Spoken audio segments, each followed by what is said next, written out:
They thought she was just a trophy wife, a pretty ornament to be dusted off for galas and then locked away. Richard, her husband, didn't just cheat on her. He systematically tried to erase her existence, replacing her with a younger, hungrier version of herself in their social circle, their home, and even their bed. He thought he held all the cards. He thought her family was just polite old money, too dignified to fight back. He was wrong. Dead wrong. When Richard tried to finalize the divorce to leave her with nothing, he swiped his black Amex and saw the word that would ruin his life. Declined. This is the story of how a billionaire found out that his wife's quiet brothers owned the bank he was trying to steal from.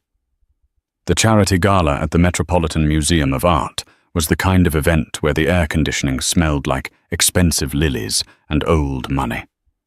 Riley stood near the Temple of Dendur, swirling a glass of sparkling water she had no intention of drinking.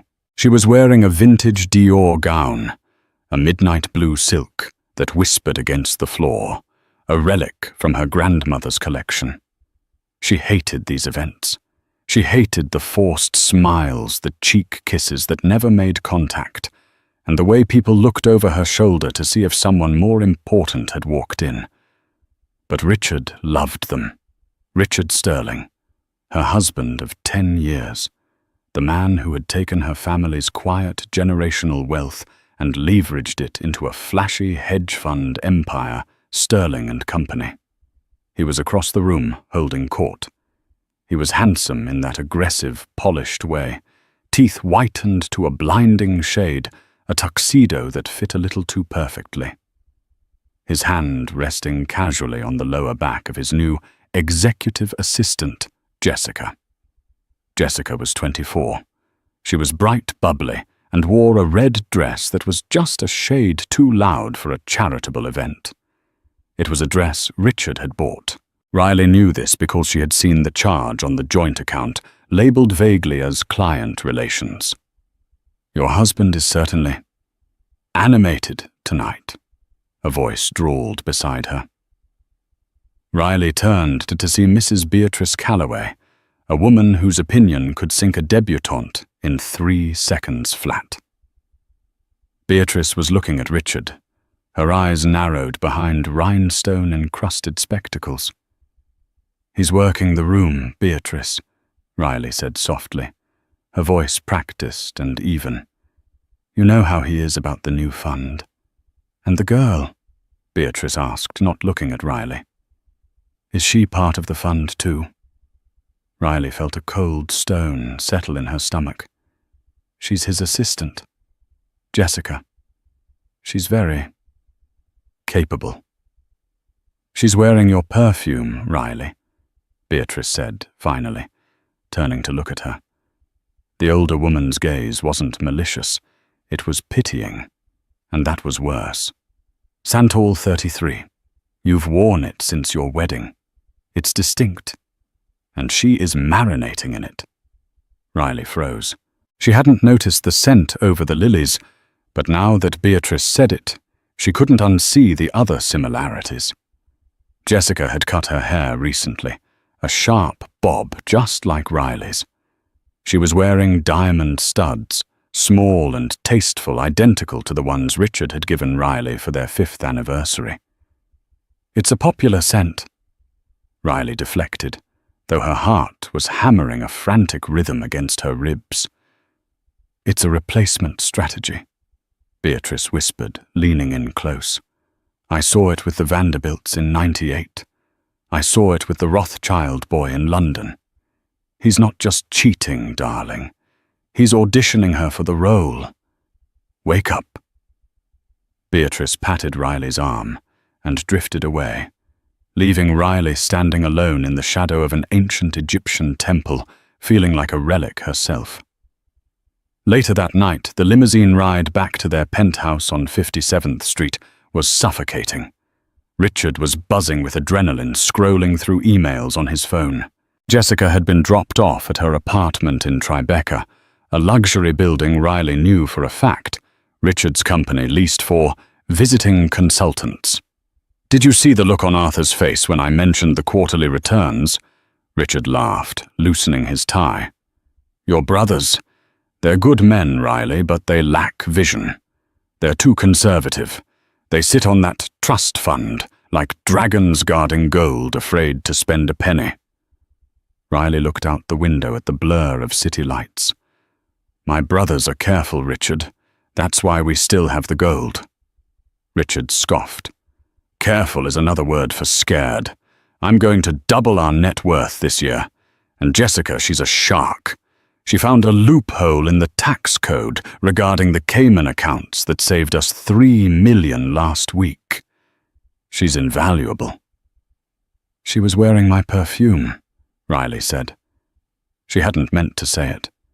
The words just slipped out, quiet and sharp. Richard didn't even look up from his phone. Don't be ridiculous. You don't own a cent, Riley. You're being paranoid. It's unbecoming. Beatrice Calloway noticed. That made him stop. Richard looked up, his eyes cold. The charm was gone, replaced by the shark-like stare that terrified his junior analysts. Beatrice is a dinosaur, and you— He reached out, patting her knee with a condescension that made her skin crawl. You are tired. You've been moody lately. Maybe you should go to the house in Connecticut for a few weeks. Rest. Clear your head. It wasn't a suggestion. It was an instruction. I'm not going to Connecticut, Riley said, pulling her leg away. We have the investors' dinner next week, Richard snapped. I need everyone on their A-game. If you're going to be sulking and obsessing over what my assistant wears, you're a liability. Jessica can handle the seating charts and the greeters. You just take a break. Riley looked at him. Really looked at him. She saw the grey hairs he dyed black, the slight tremor in his hand, from too much espresso and Adderall the hunger that was never satisfied. He didn't see a wife. He saw an asset that was depreciating. You want me to miss the investors' dinner? Riley asked. The one my family founded. I'm running it now, Richard said, turning back to his phone. Go to Connecticut, Riley. Don't make me make it a medical necessity. You know Dr. Arrington owes me a favor. The threat hung in the air, heavy and poisonous. Dr. Arrington was a psychiatrist who specialized in wealthy women who needed a rest. Richard was threatening to have her committed or at least medicated into compliance if she didn't step aside. Riley stayed silent the rest of the ride. But she wasn't sulking. She was thinking about her brothers, Arthur and Lucas. Richard thought they were slow. He thought they were boring men who liked fly fishing and reading dusty law books. He thought their silence was weakness. He had no idea that while he was playing checkers with borrowed money, Arthur and Lucas were playing 4D chess with the global banking system. 3 days later, Riley returned home from a yoga class to find her closet doors open. It was a walk-in closet the size of most Manhattan studio apartments, lined with cedar and custom lighting. She stopped in the doorway, her yoga mat slipping from her hand. Her clothes were gone. The racks that held her evening gowns, her silk blouses, her tailored blazers, all empty. In their place were garment bags, plastic-wrapped and new. "Richard!" she screamed, her voice cracking. She ran into the hallway, colliding with the housekeeper, Maria. Maria looked terrified. She was wringing her hands, her eyes darting toward the study. "I'm sorry, Mrs. Sterling," Maria whispered. He told us to pack it all for donation. He said you were remodeling your look." Riley pushed past her and threw open the doors to the study. Richard was sitting at his mahogany desk, a desk that had belonged to Riley's grandfather, signing papers. Jessica was sitting on the edge of the desk, her legs crossed, reviewing a spreadsheet. They both looked up. Jessica didn't jump. She didn't look guilty. She smiled a tight, polite smile, as if Riley were a client who had arrived early for an appointment. "Where are my clothes?" Riley demanded, shaking. Richard sighed, putting down his pen. He took off his reading glasses and rubbed the bridge of his nose. Riley, please. No hysterics. I told you you need a refresh. You've been looking frumpy. It reflects poorly on the brand. The brand? Riley stepped forward. I am your wife, not a logo. You threw away my grandmother's vintage Dior. It was old Riley, Jessica chimed in.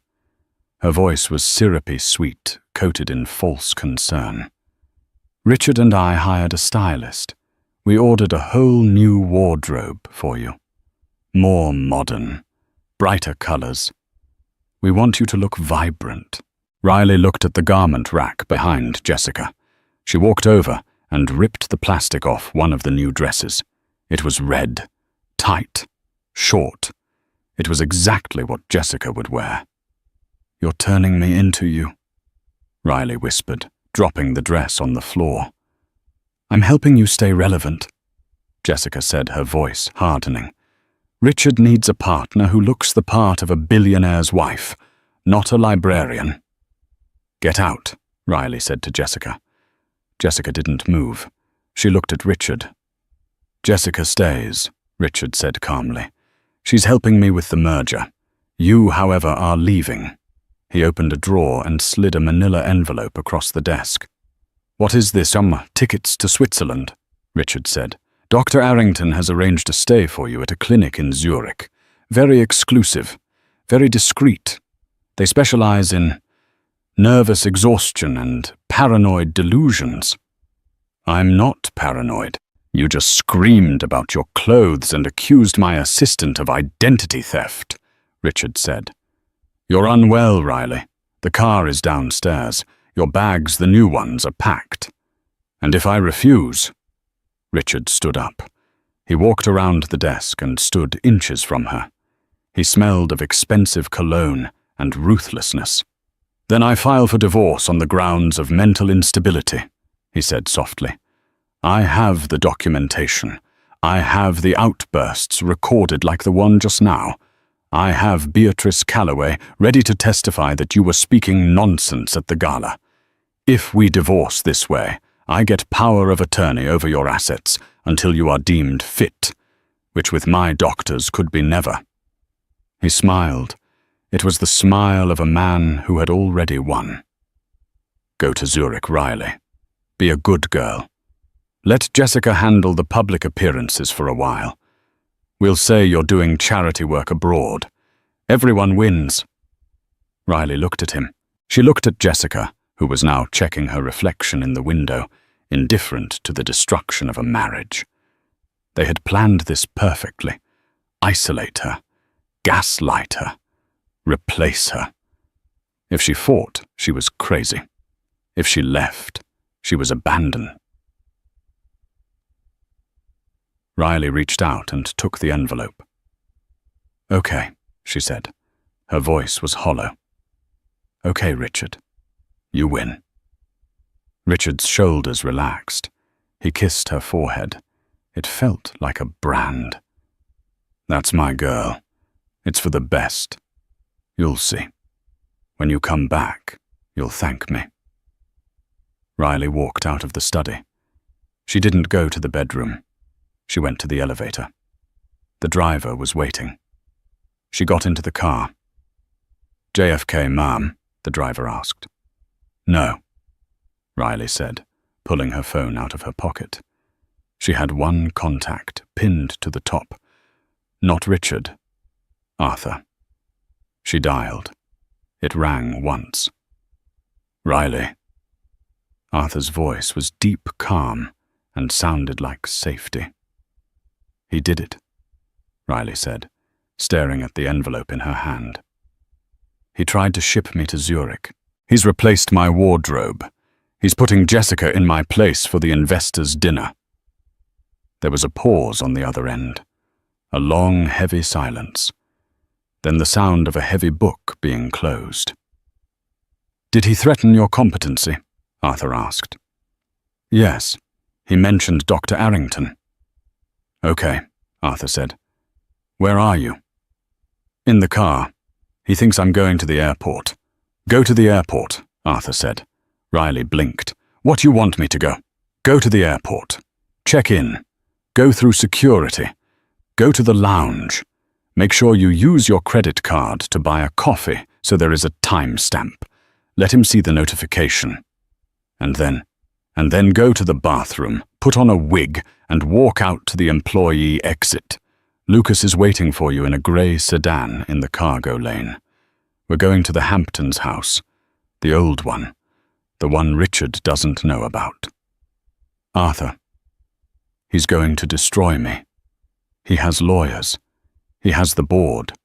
Riley, Arthur said, and for the first time she heard a dark amusement in her brother's voice. Richard is a tenant in a house built on our land. He thinks he's the landlord because we let him hold the keys for a while. It's time to change the locks. He has my accounts monitored, she whispered. Let him monitor them, Arthur said. By tomorrow morning, Richard won't be worrying about your accounts. He's going to be worrying about why his credit card was declined for a stick of gum. What are you going to do? We're going to initiate Protocol Ice Age, Arthur said. Just get in the car with Lucas. And Riley. Yes. Don't cry. You're a Kensington. We don't cry. We litigate. Riley hung up. She wiped a single tear from her cheek. She looked at the driver. Take me to JFK. The grey sedan drove past the manicured hedges of East Hampton, ignoring the turnoffs for the flashy glass-walled mansions where new money went to party. Instead, Lucas turned onto a narrow gravel road that wound deep into a dense thicket of oaks. This was the old Hamptons, the part that didn't appear on real estate listings. They pulled up to the aviary, a sprawling, shingled estate that had been in the Kensington family since the 1920s. It didn't look like a fortress, but Riley knew better. The windows were bulletproof. The basement had a server room that rivaled the NSA's, and right now it was the only place Richard couldn't reach her. Lucas stopped the car. He was younger than Arthur, with sharp features and eyes that always seemed to be calculating odds. He turned to Riley, his expression softening. You look like you've been through a war zone, sis. I feel like I have, Riley said, stepping out into the salty air. He took everything, Lucas. My clothes, my dignity. He even tried to take my mind. He took nothing, Lucas said, grabbing her bag. He borrowed it. And the lease is up. Inside the library was thick with cigarette smoke, a habit Arthur only indulged in when he was plotting. Arthur was standing by the fireplace, reviewing a dossier that was 3 inches thick. When he saw Riley, he didn't hug her immediately. He walked over, took her face in his hands, and looked at her with a ferocity that startled her. Did he hit you? Arthur asked. His voice was low, dangerous. No, Riley said. He didn't have to. He just erased me. Arthur nodded, releasing her. Sit down. Drink this. He handed her a glass of amber liquid. It's grandfather's scotch. You're going to need it. Riley sat on the leather Chesterfield. So what is the plan? Richard has the best lawyers in the city. He has the board of Sterling and Company in his pocket. He says he's worth $3 billion. Arthur laughed. It was a dry, barking sound. He sat opposite her, crossing his legs. Riley, do you remember when you married Richard? You were 22. You were in love. You wanted to help him start his fund. I remember, she whispered.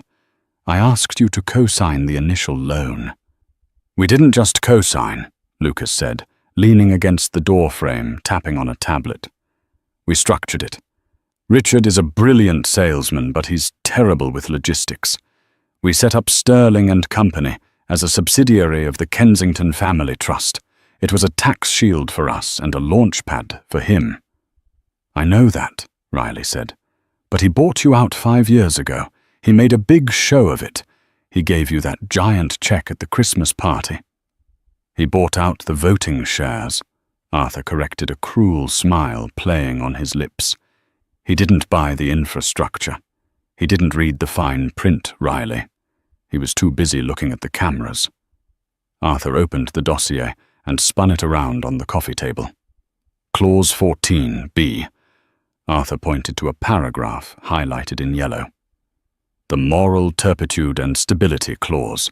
It states that if the operating partner, that's Richard, engages in conduct that threatens the reputational integrity of the Kensington Trust or displays instability in his personal life that could affect the volatility of the assets, the primary guarantors.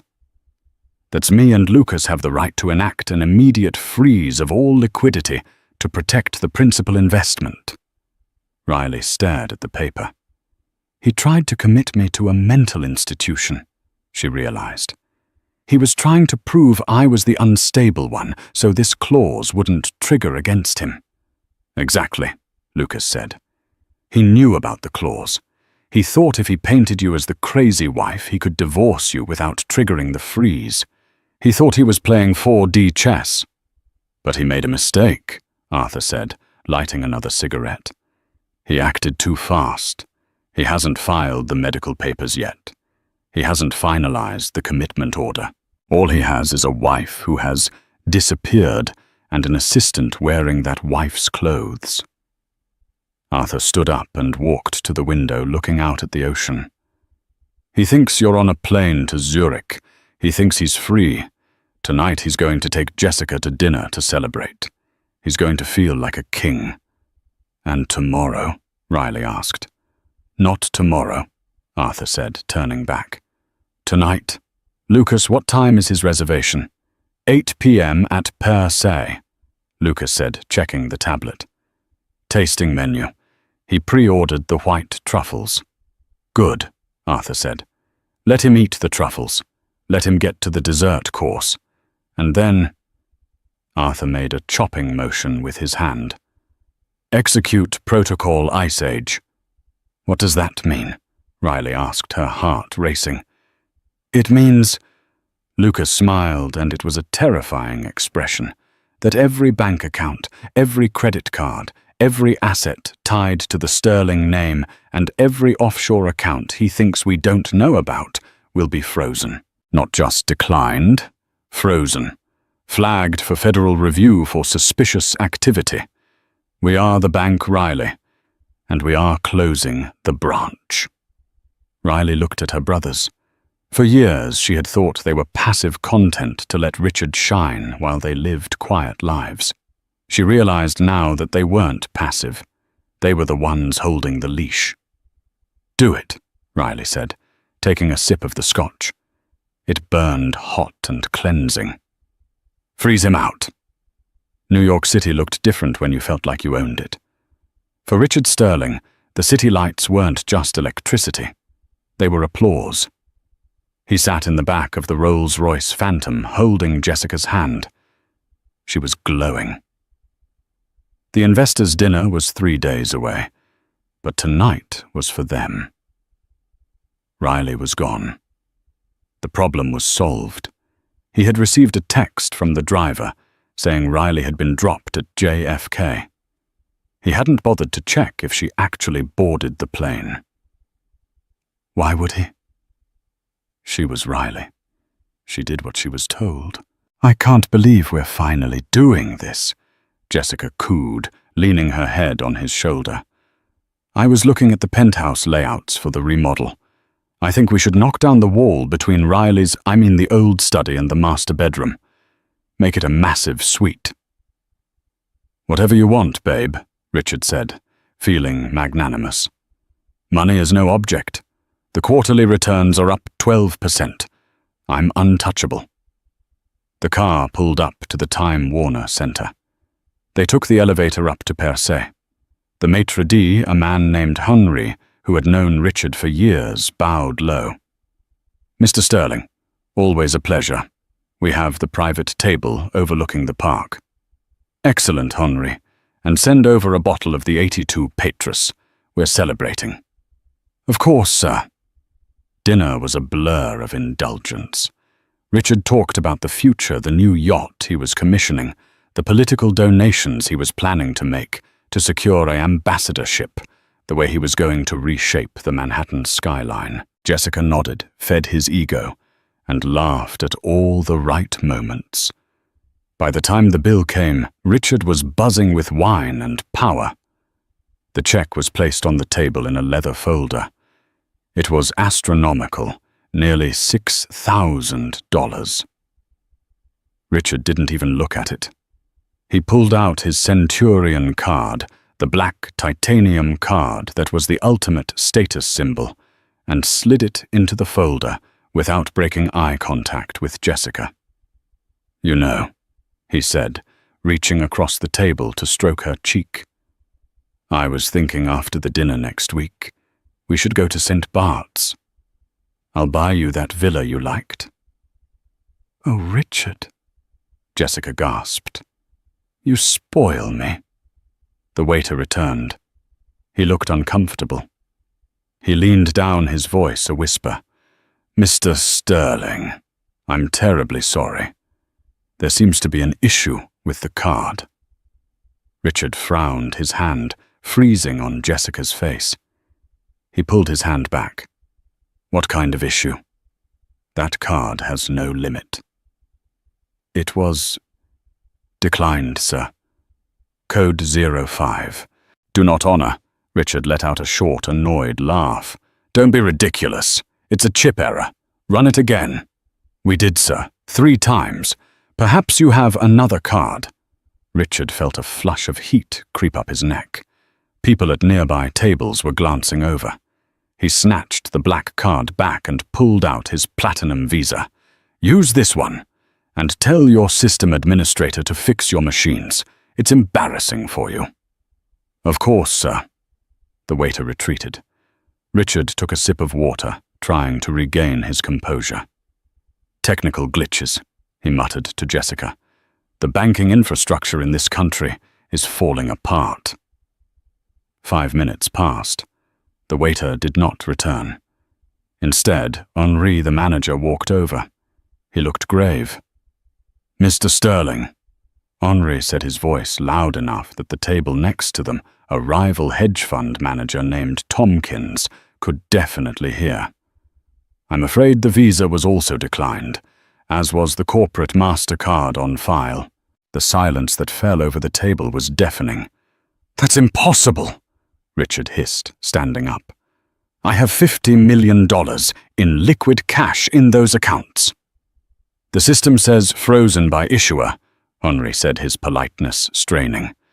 "Mr. Sterling, we cannot process the payment. Perhaps your guest could assist." Richard turned to Jessica. Her eyes were wide. She looked from Richard to the bill, then to Henri. I don't have my wallet," Jessica stammered. "I left it at the office." Richard felt the walls closing in. Tompkins, the rival manager, was openly staring now, a smirk on his face.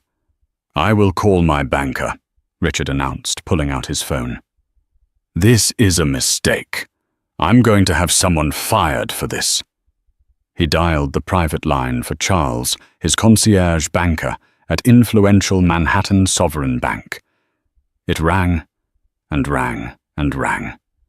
Usually Charles picked up on the first ring, day or night. Finally, a recording clicked on. "You have reached Manhattan Sovereign Bank. The extension you are dialing has been disconnected. If you are calling regarding the Sterling and Company, accounts please hold for the legal department." "Legal department?" Richard hung up. He was sweating now. He looked at Henri. I will write a check." "I'm sorry, Mr. Sterling. We cannot accept a personal check for this amount, given the authorization issues." Richard stared at him. "Do you know who I am? I bought this restaurant's wine cellar." "I know who you were, Mr. Sterling." Henry said, his voice cooling considerably. "But right now you are a customer who cannot pay. We will need to hold a form of collateral if you cannot settle the bill." "Collateral?" Richard choked out. "Your watch, perhaps?" Henri glanced at the Patek Philippe on Richard's wrist, a watch Riley had bought him for his 40th birthday. Value $85,000. "This is insane," Richard spat, but he saw the security guard stepping closer. He saw the smirk on Tompkins' face. He saw Jessica shrinking back, looking at him like he was a contagious disease.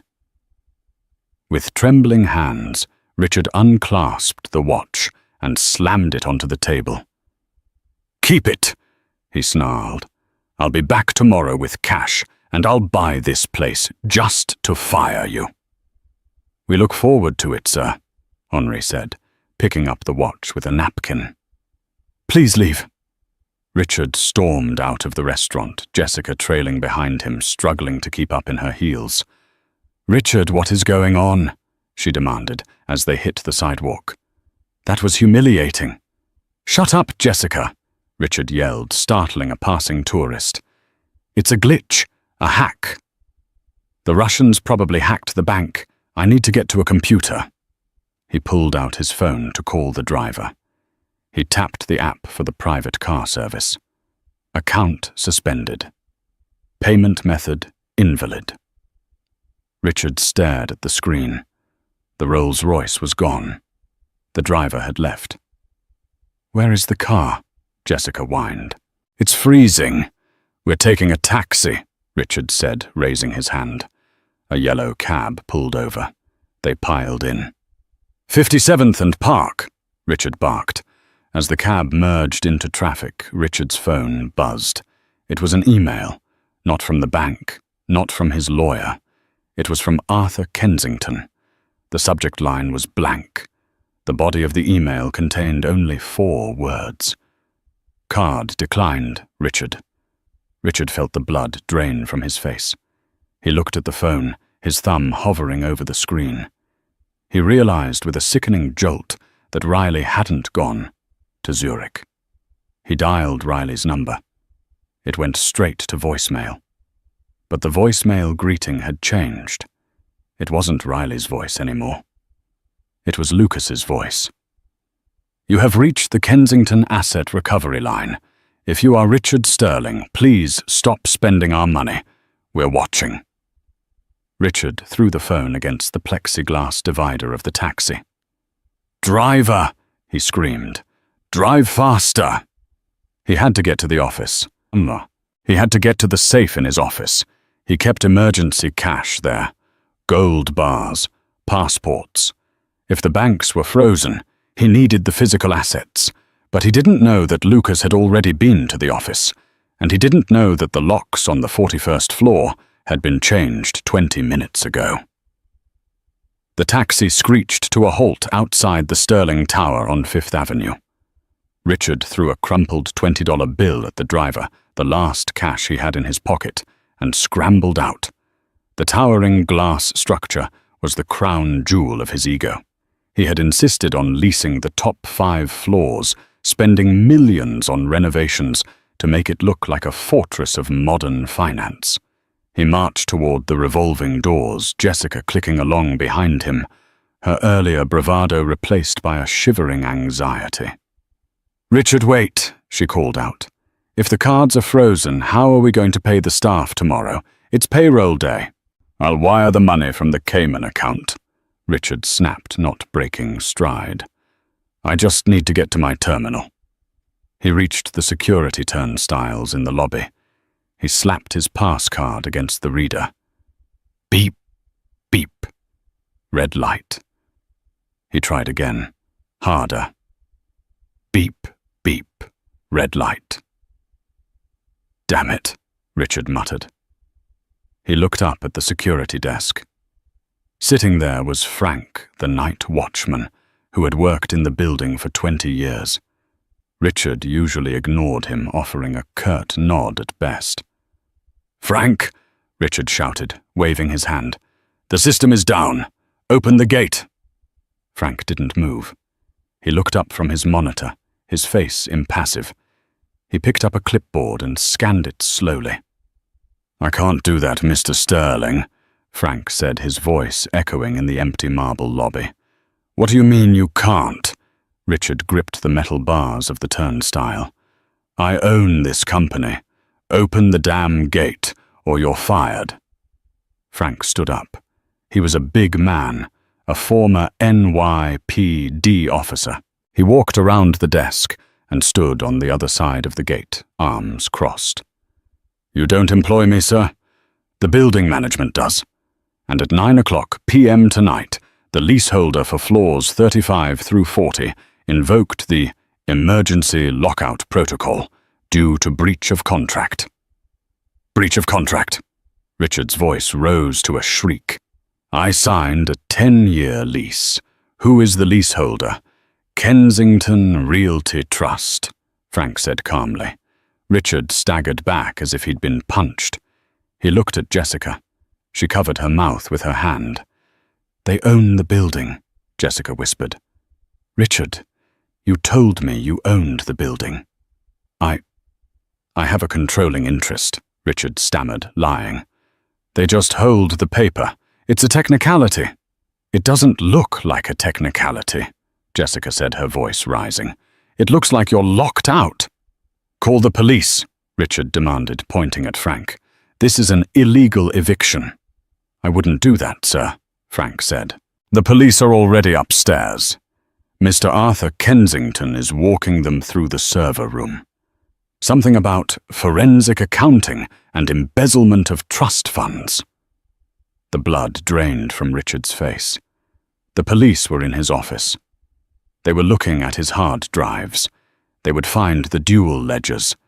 They would find the unauthorized transfers to the consulting firm that paid for Jessica's apartment. Richard turned to Jessica, grabbing her shoulders. "Listen to me. We need to go. We need to go to your apartment. I have files on my laptop there. We can fix this." Jessica pulled away from him.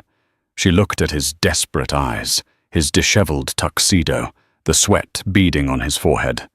She looked at the security guard, who was watching them with pity. "My apartment?" Jessica asked coldly. "The one the company pays for?" "Yes, we just need to regroup." "Richard," Jessica said, taking a step back. "If they froze the company accounts, they froze the lease on the apartment. The doorman probably won't let me in. So come to a hotel with me." "With what money?" Jessica snapped. "Your cards are dead. You have $20. You're being investigated for embezzlement." "I love you," Richard said, playing his last card. "We're a team." Jessica laughed. It was a harsh, ugly sound. "We were a team when you were a billionaire, Richard. Now you're a liability." She pulled her phone out and opened the Uber app. "I'm going to my parents' house in Jersey. Don't call me, and don't mention my name to the police, or I'll tell them about the bribe you paid to the zoning commissioner last year." "Jessica!" Richard screamed as she pushed through the revolving door and ran out into the night. He was alone. He turned back to Frank. "Frank, please, my passport is in my desk. Just let me get my passport." Frank shook his head. "Go home, Mr. Sterling, while you still have one." Richard stumbled out of the building. He walked aimlessly for blocks, the adrenaline crashing into exhaustion. He checked his phone. His battery was at 4%. He had one notification, a calendar reminder. Tomorrow, 7 p.m., Annual Investors Dinner, Grand Ballroom, the Plaza Hotel. He stopped in the middle of the sidewalk. The investors' dinner. That was his leverage. The investors didn't know yet. The Kensingtons were trying to keep this quiet, to lock him out before the dinner, so they could control the narrative. But if he showed up, if he got on that stage and spoke to them, he could spin this. He could claim it was a hostile takeover. He could claim the brothers were mentally unstable. He was Richard Sterling. He could sell ice to an Eskimo. He just needed a suit, and a way to get in. The grand ballroom at the Plaza Hotel was a sea of black ties and diamonds. It was the event of the season where the city's financial elite gathered to toast their own success.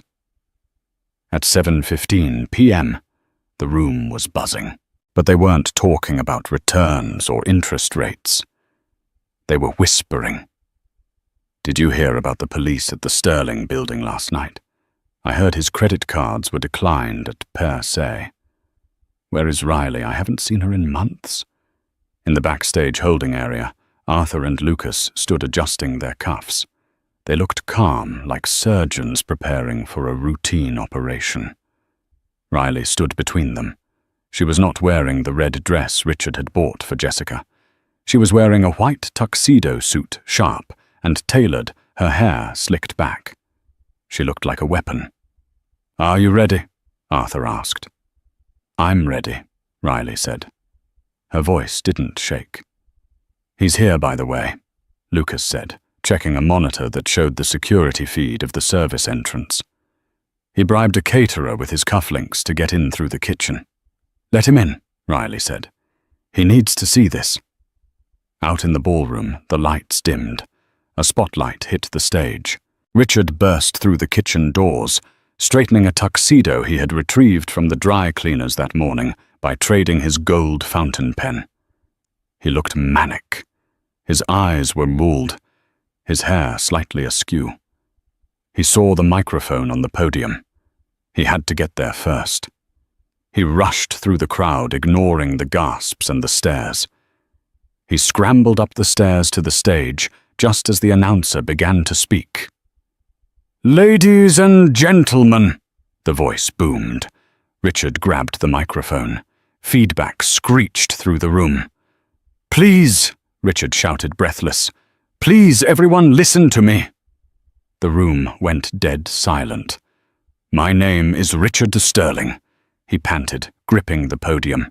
"And I am the victim of a conspiracy. The Kensington family is trying to steal this fund. They have locked me out of my office. They have frozen my accounts. They are trying to stage a coup because they are jealous of my success." He looked out at the crowd, searching for friendly faces. He saw the zoning commissioner. He saw his top investors. They were all staring at him with a mix of horror and embarrassment. "I made you all rich," Richard screamed, pointing a shaking finger. "You know me. I am the vision behind Sterling and Company. Without me, this company is nothing, nothing."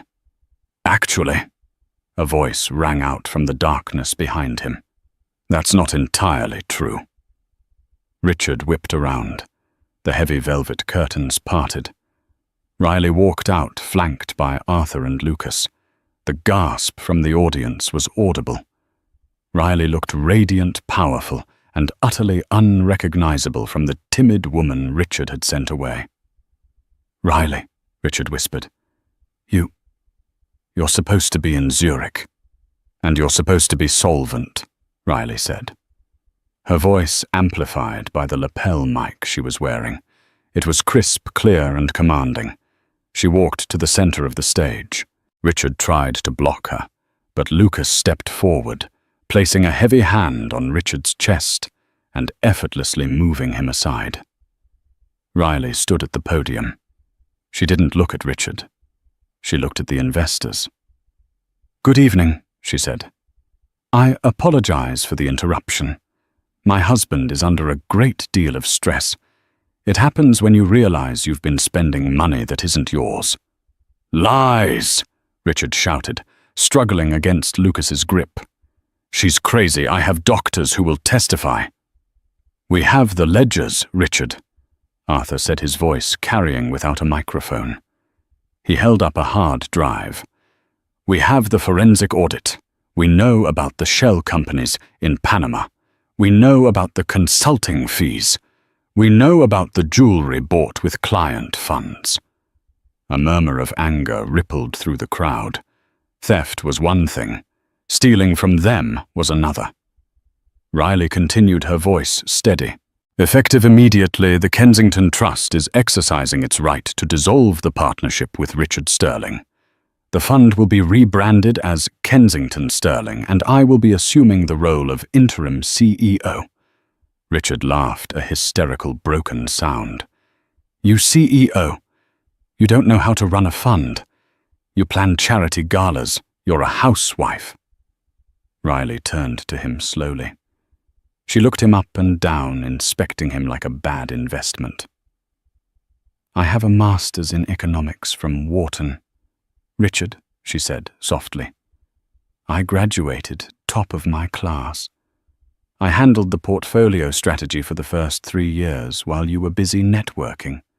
I stepped back because I wanted to support you. I made myself small so you could feel big. She took a step closer to him. But I'm done shrinking. She turned back to the crowd.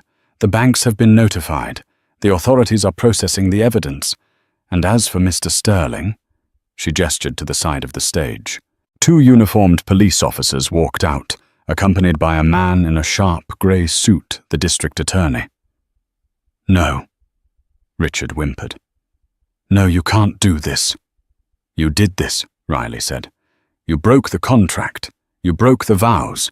You broke the trust. The officers stepped forward. One of them pulled out a pair of handcuffs.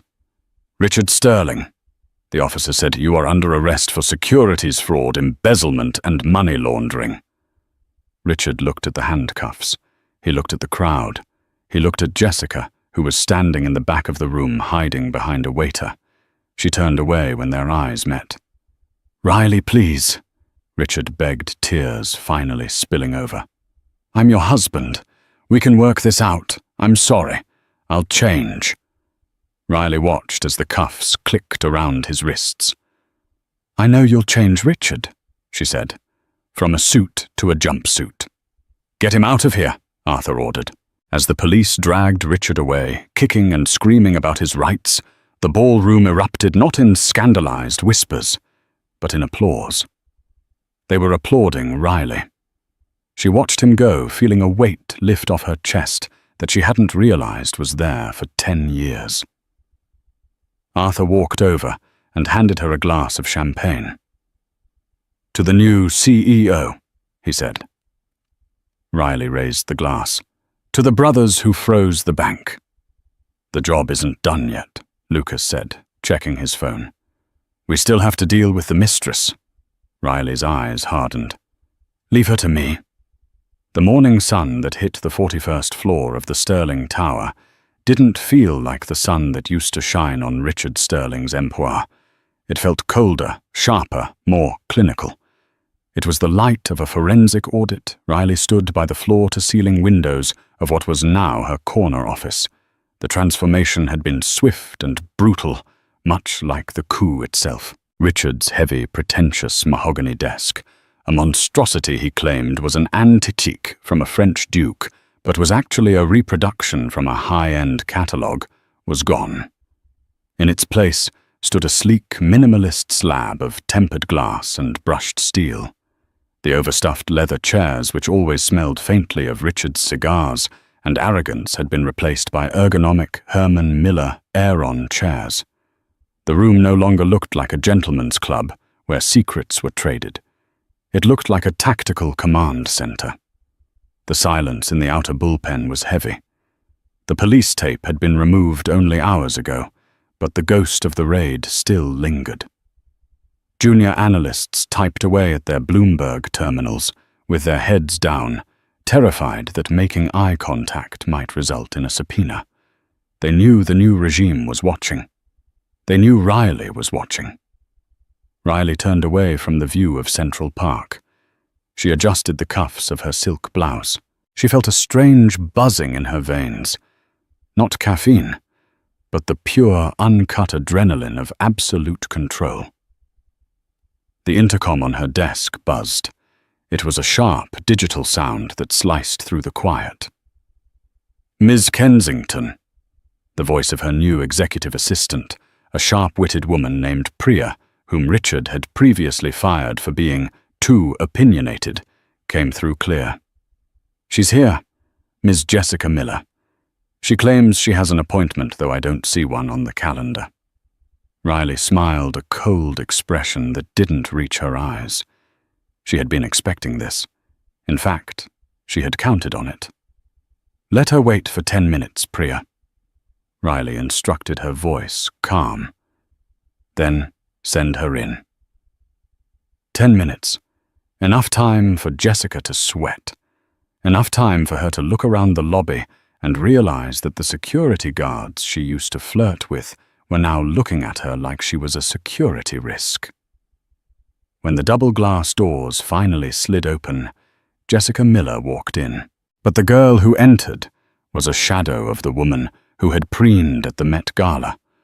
Gone was the red dress that screamed for attention. Gone was the perfectly blown-out bob and the diamond studs. Jessica was wearing a pair of faded designer jeans and a frantic, oversized hoodie. Her face was scrubbed clean of makeup, revealing dark circles under her eyes that spoke of sleepless nights and panicked phone calls. She clutched a cheap handbag to her chest like a shield. She stopped in the center of the room, looking disoriented by the new furniture. She looked at Riley and for a moment tried to summon her old bravado. "I'm here for my things," Jessica said, though her voice wavered, lacking its usual syrupy coating. "I have personal items in my desk, my laptop, my jewelry, and I want my final paycheck. You can't just withhold my salary." Riley didn't immediately answer. She walked slowly around her glass desk, her heels clicking rhythmically against the marble floor. Click, click, click. She picked up her iPad, scrolling through a document with agonizing slowness. "Your desk has been cleared, Jessica," Riley said finally, not looking up. "Building security packed a box for you. It contains a framed photo of your dog and a tube of lipstick. Everything else, the laptop, the iPad, the company phone, those are property of the firm. And since the firm is currently a crime scene, they are evidence." "Evidence?" Jessica's voice spiked an octave higher. "I didn't do anything. I was just an assistant. Richard made me do everything. You know how he is, Riley. He's controlling. I'm a victim here, too." Riley stopped scrolling. She placed the iPad down on the glass with a deliberate clack. She looked up, locking eyes with the younger woman. "A victim." Riley repeated the word as if tasting something sour. She walked around the desk, closing the distance between them. Jessica instinctively took a step back, hitting the edge of a chair. "You moved into my life, Jessica," Riley said, her voice dropping to a low, dangerous register. "You didn't just take a job. You auditioned for my existence. You wore my clothes. You started buying my perfume. Santol 33, wasn't it?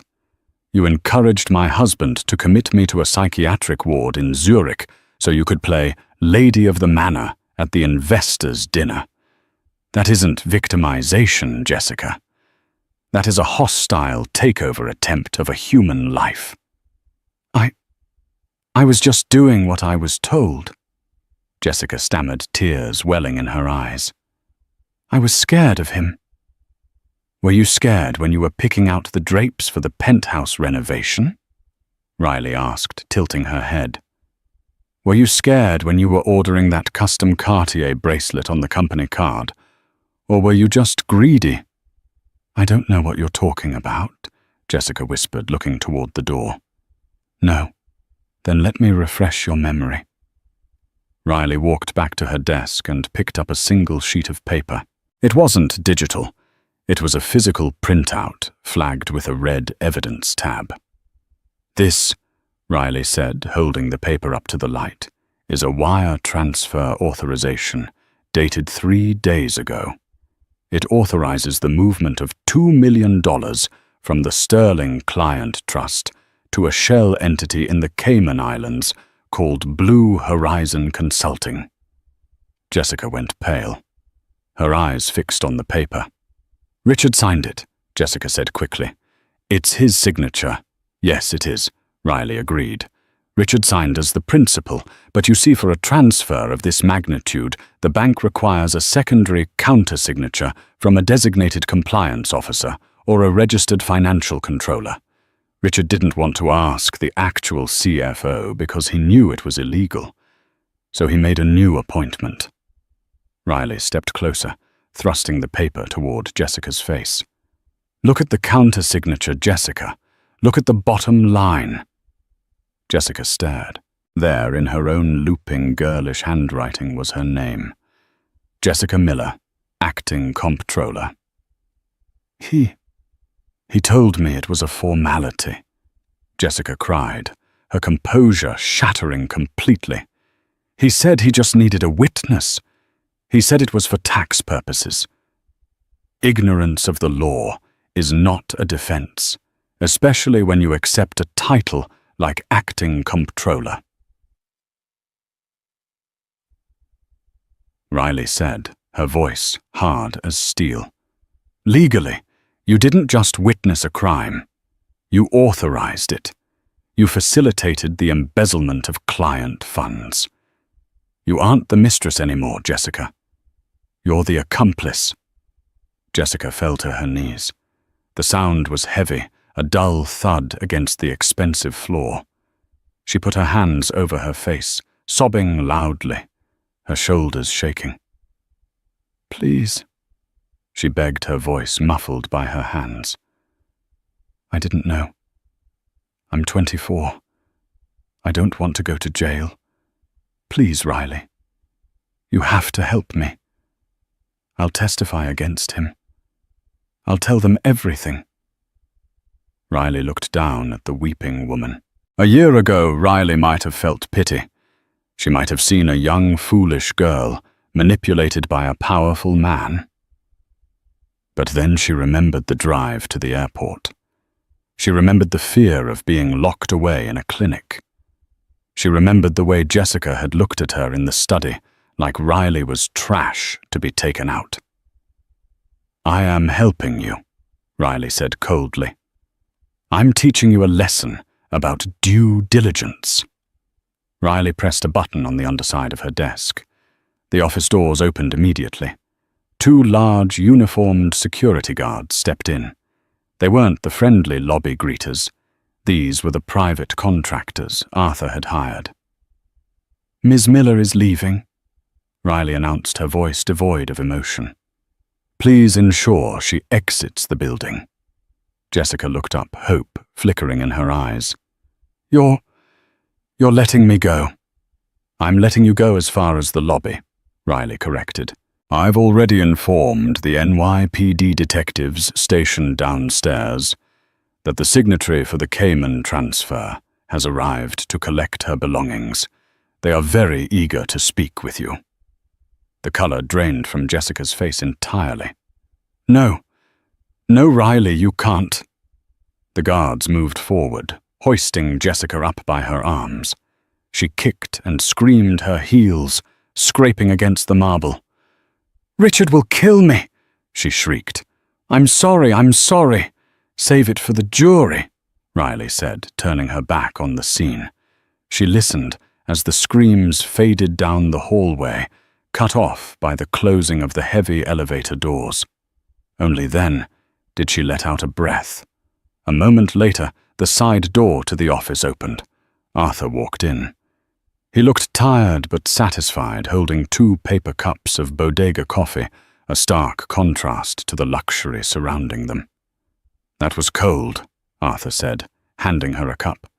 Even for us. It was necessary, Riley replied, taking the coffee. The warmth seeped into her cold hands. She wanted to play in the big leagues, Arthur. She wanted the lifestyle, the risk, the thrill. Now she knows the rules. When the market crashes, the speculators get wiped out. Arthur walked to the window and leaned against the glass, looking out at the city.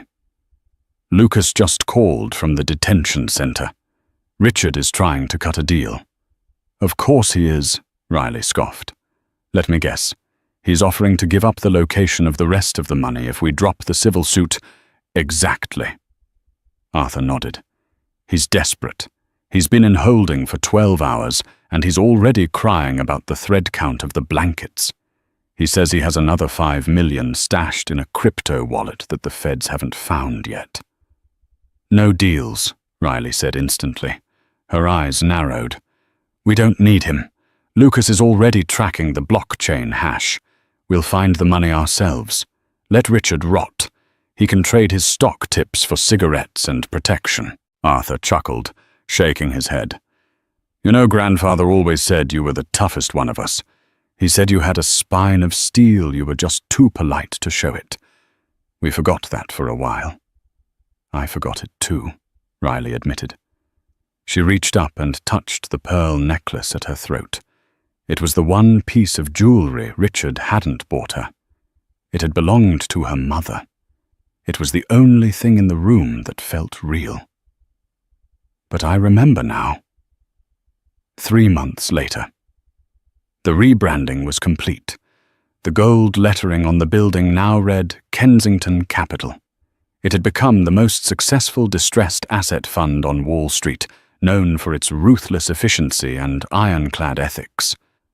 Riley sat in her office, a copy of Forbes magazine on her desk. She was on the cover. She was wearing the white suit from the investors' dinner. Her arms crossed, her gaze piercing the camera lens. The headline read, The Iron Lady of Wall Street. How Riley Kensington took back the bank. She picked up a pen to sign the quarterly report. She was free. She was wealthy beyond what Richard had ever dreamed of. But most importantly, she was alone. Not out of loneliness and not out of sorrow. She was alone by choice. She had learned the most expensive lesson of her life. She had learned that the most dangerous thing a woman could do wasn't to love or to trust or to give. The most dangerous thing was to hand over the keys to her own kingdom and let someone else sit on the throne. Riley looked at the empty chair across from her desk, the chair where investors, rivals, and suitors would sit and try to negotiate with her. She smiled. She would never, ever hand over the keys again.